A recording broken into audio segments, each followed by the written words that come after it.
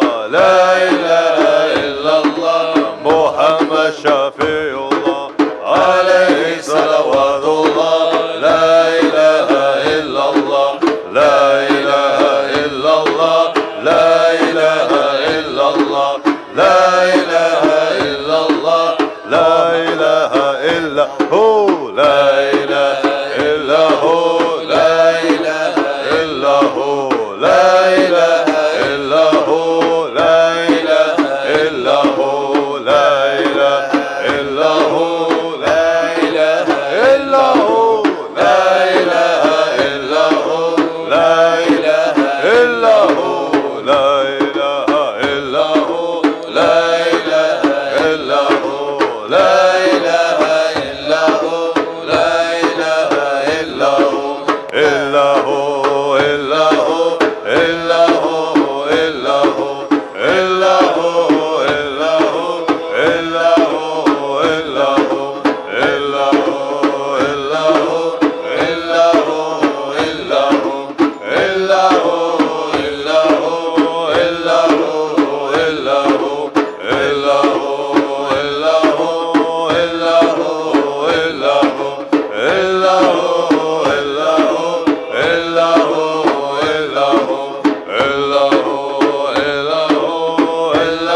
الله لا إله إلا الله محمد خليل الله لا إله إلا الله محمد خليل الله لا إله إلا الله محمد صفي الله لا إله إلا الله محمد صفي الله لا إله إلا الله محمد ناجي الله لا إله إلا الله محمد ناجي الله لا إله إلا الله محمد شفي الله لا إله إلا الله محمد شفي الله ألا بذكر الله تطمئن القلوب بلى يا الله الله الله الله الله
حسبنا الله ونعم الوكيل نعم المولى ونعم النصير ولا حول ولا قوة إلا بالله العلي العظيم.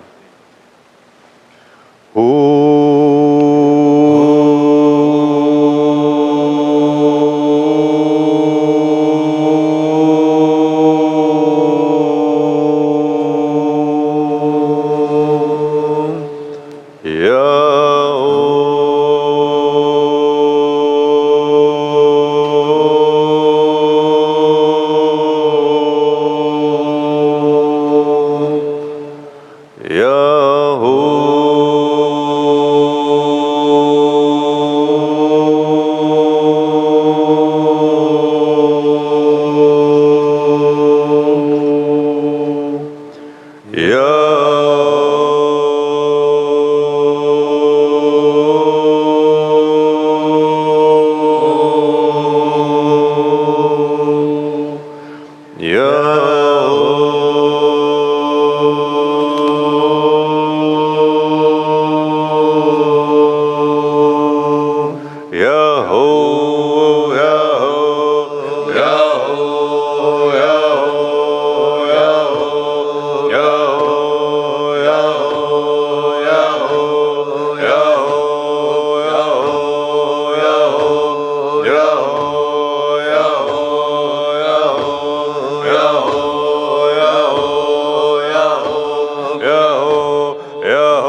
يا دائم يا الله يا حليم يا حليم يا حليم يا الله يا حفيظ يا حفيظ يا حفيظ يا الله يا مجيب يا مجيب يا مجيب يا الله يا لطيف يا لطيف يا لطيف يا الله يا غفار يا غفار يا غفار يا الله يا ستار يا ستار يا ستار يا الله يا جبار يا جبار يا جبار يا الله يا قهار يا قهار يا قهار يا الله يا رزاق يا رزاق يا رزاق يا الله يا فتاح يا فتاح يا فتاح يا الله يا ودود يا ودود يا ودود يا الله يا ودود يا ودود يا ودود يا الله يا رحمن يا رحمن يا رحمن يا الله يا رحمن يا رحمن يا رحمن يا الله يا رحيم يا رحيم يا رحيم يا الله يا رحيم يا رحيم يا رحيم يا الله يا حنان يا حنان يا حنان يا الله يا حنان يا حنان يا حنان يا الله يا منان يا منان يا منان يا الله يا منان يا منان يا منان يا الله يا ديان يا ديان يا ديان يا الله يا ديان يا ديان يا ديان يا الله يا سبحان يا سبحان يا سبحان يا الله يا سبحان يا سبحان يا سبحان يا الله يا سلطان يا سلطان يا سلطان يا الله يا سلطان يا سلطان يا سلطان يا الله يا أمان يا أمان يا أمان يا الله يا أمان يا أمان يا أمان يا الله يا الله يا الله يا الله يا الله يا الله يا الله يا الله يا الله أنت الله أنت الله أنت الله يا الله أنت الله أنت الله أنت الله يا الله هو الله هو الله هو الله يا الله هو الله هو الله هو الله يا